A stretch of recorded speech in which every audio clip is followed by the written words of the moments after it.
এটা ঠিক যে বাংলাদেশে শিক্ষা ব্যবস্থা তথা সামাজিক ব্যবস্থায় মূল্যবোধের একটা চরম অবক্ষয় হচ্ছে এবং আমরা খুব আশাবাদী হয়েছিলাম যে জুলাই গণ অভ্যুত্থান পরবর্তী আমাদের রাজনীতি এবং সমাজ একটা নতুন বাস্তবতার নিরিখে পরিচালিত হবে। কিন্তু আমি একজন ইয়ং হিসেবে, তরুণ হিসেবে আমি খুব হতাশ এই কারণে যে সরকারের পরিবর্তন হয়েছে, রাষ্ট্রীয় পলিসির পরিবর্তন হচ্ছে, বাট আমাদের মানসিকতার খুব বেশি পরিবর্তন হয়নি। আমাদের মানসিক দৈন্য দশা আগেও যে জায়গায় ছিল এখনো সেই জায়গায় রয়েছে। সুতরাং মানসিক দৈন্য দশার উন্নতি না হলে, মানসিকতার পরিবর্তন না হলে একটা দেশ, একটা জাতি মোরালি স্ট্রং না হলে কখনো এগিয়ে যেতে পারবে না। দুর্নীতি, অনিয়ম এই দেশের, এই সমাজের প্রত্যেকটি অর্গানে রন্ধ্রে রন্ধ্রে আপনার ছড়িয়ে আছে। প্রধানমন্ত্রীর সাধারণ জীবনযাপন, সাধারণ দিক নির্দেশনা দেখেন, আমি ব্যক্তিগতভাবে খুব এনকারেজ হই। একটা অনুষ্ঠানে দেখলাম এরকম একটা অনুষ্ঠানে কথা বলছেন, কোনো কারণে টিস্যু দিয়ে বোধহয় তিনি হয়তো ধরেন তার মুখের বা নাকের ধারে নিয়েছেন, টিস্যুটা সামনে ফেলা নাই, দেখলাম পকেটে নিয়েছেন প্রধানমন্ত্রী। মানে এরকম ছোটোখাটো ঘটনা, এগুলো তো ওই আমাদের জাহাঙ্গীরনগরের ভাইস চ্যান্সেলর স্যারের সাথেও অনেক আন্দোলন সংগ্রামে দেখা হয়েছে, বক্তব্য দিয়েছি, স্যার যেটা বললেন। তো আমি মনে করি আমাদের মানে হচ্ছে থিওরির পাশাপাশি প্র্যাকটিসটাও দরকার, যেটা সম্ভবত ইস্টার্ন ইউনিভার্সিটির ভাইস চ্যান্সেলর স্যার কয়েকটা দেশের উদাহরণ দিয়ে বলেছিলেন যে সেখানে সততার সব ছাড়াও ধরেন আমাদের শিক্ষার্থীদের মাঝে পাঠ্যপুস্তকে যদি আপনারা 10 জন অনুসরণীয় ব্যক্তিত্বের গল্প ছাপাতে চান, রাজনৈতিক বিবেচনায় যদি ছাপান সেটা হবে না। তো 10 জন অনুসরণীয় ব্যক্তিত্ব আমাদের জাতীয় নেতা আছে, তারা তো আছেন, কিন্তু এই সমসাময়িক সময় আমরা কাদের কথা আমরা আমাদের তরুণদের সামনে বলতে পারি যে তুমি তাকে ফলো করতে পারো। সেই ক্ষেত্রেও কিছু ব্যক্তিরা আছে, যদি তাদেরকে মূল্যায়ন করা হয় তাহলে আমাদের এই নৈতিক শিক্ষার কথা আমরা যেটা বলছি যে না, তাদের আমরা বলতে পারবো যে তাদের মতো। আমি গতকালকে চট্টগ্রাম গেছিলাম জাফরুল্লাহ চৌধুরীর একটা স্মরণ সভায়। আমি আমার দেখা মতে আমার সময়ের মধ্যে আমি মনে করি যে জাফরুল্লাহ চৌধুরী একজন সেরা ব্যক্তিত্ব, আদর্শবান মানুষ, যার সারাটা জীবন তিনি মানুষের জন্য, দেশের জন্য সংগ্রাম করে গিয়েছেন। আমি বলতে পারি যে জাফরুল্লাহ চৌধুরীর মতো আমি যে কাউকে এনকারেজ করতে পারবো।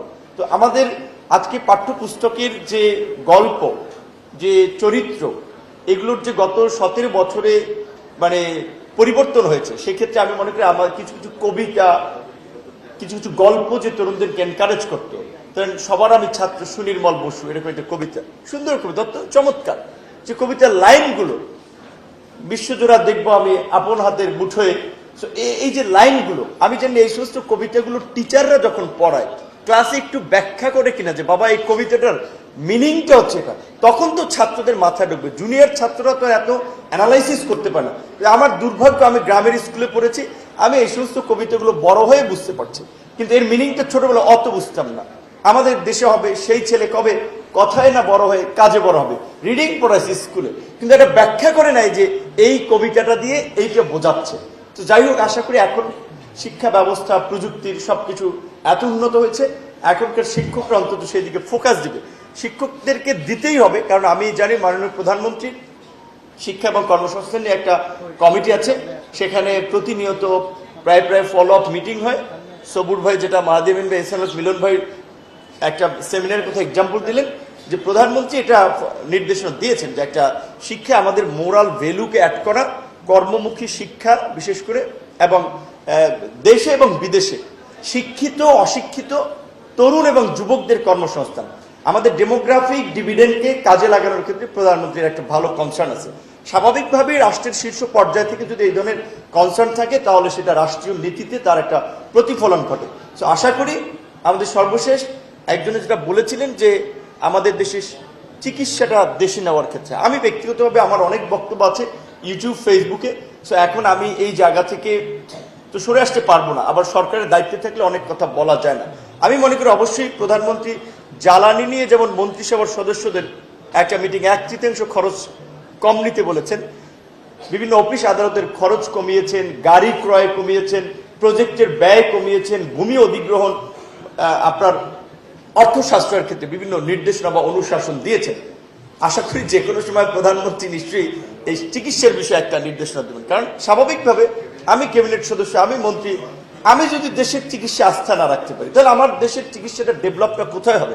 আর যখন আমি ঢাকা মেডিকেলের চিকিৎসা নেব, আমি বরিশাল শেরেবাংলা মেডিকেল কলেজে চিকিৎসা নেব, 2 দিন ভর্তি থাকবো, আমার কারণে হলে ওখানকার চিকিৎসা ব্যবস্থা ডাক্তারদের পরিষ্কার হসপিটালের পরিচ্ছন্নতা থেকে ম্যানেজমেন্টে একটা গতি আসবে, ভালো একটা চিকিৎসা হবে। সরকারের সম্ভবত আমার জানা মতো একটা পাইলট প্রকল্প সামনে আসতেছে, যেটা হচ্ছে অন্তত বিভাগীয় পর্যায়ে 10 বিভাগের, এখন তো 8টা বিভাগ, 8 বিভাগে 8টা মডেল হসপিটাল করা, যেখানে সব ধরনের আধুনিক সুযোগ সুবিধা সম্বলিত চিকিৎসার ব্যবস্থা থাকবে।